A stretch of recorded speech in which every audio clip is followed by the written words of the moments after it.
With the country in a dizzying free fall as self-inflicted economic darkness descends, the great leader is waging all-out war on the single greatest threat to America, DEI.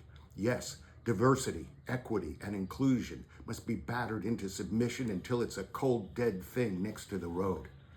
Why is the great leader so enraged by DEI? It simply means that the most qualified person must be hired for the job, regardless of race or ethnicity. And that's the problem. The great leader's entire government is a triumph of the unqualified. The cabinet is a dismal, mediocre, mendacious lineup of liars, dissemblers, miscreants, sex abusers, drunks, lunatics, dog shooters, dead bear drivers, performative sadists, former heroin addicts, Putin fangirls, and card-carrying nitwits. They'd go rolling right off a level playing field. All they had to do to get their job was sacrifice their soul to the great leader so they could look forward to a toasty eternity in hell. Here's how the great leader's anti-DEI movement works. C.Q. Brown Jr. was chairman of the Joint Chiefs of Staff, a respected officer and a fighter pilot. He was replaced by retired Lieutenant General Dan Raisin Kane. Raisin Kane didn't have the legal requirements for the job, but he had something CQ didn't. He's white. Now, what caused CQ Brown to lose his job?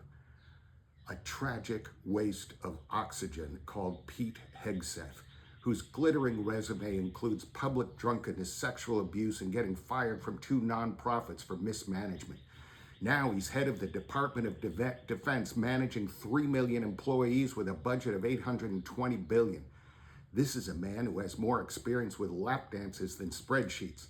If the great leader hadn't gotten a creepy man crush on him while he was bloviating on Fox, the best job Hegseth could get is an organ donor, but hold the liver.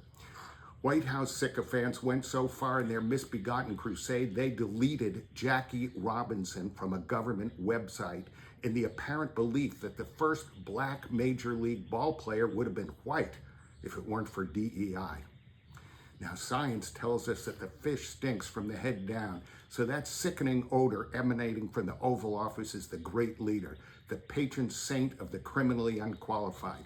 He knows he'd be pushing a broom in an insane asylum if he hadn't been born rich and white. The great leader is suddenly belly up in the polls, and his plot to disembowel America is being stopped by the protests, the courts, and the reliable incompetence of the great leader and his sad circle of loyal losers. It would have taken DEI to build a competent enough staff to win the battle against DEI. Now the great leader is on the run with a massive bouncing belly and a rictus grin that wouldn't look out of place in the primate room in the Bronx Zoo. He knows in his tiny, barren heart he never was up to the job of destroying our country. What we have to do is keep turning up the heat until he's just one hideous memory.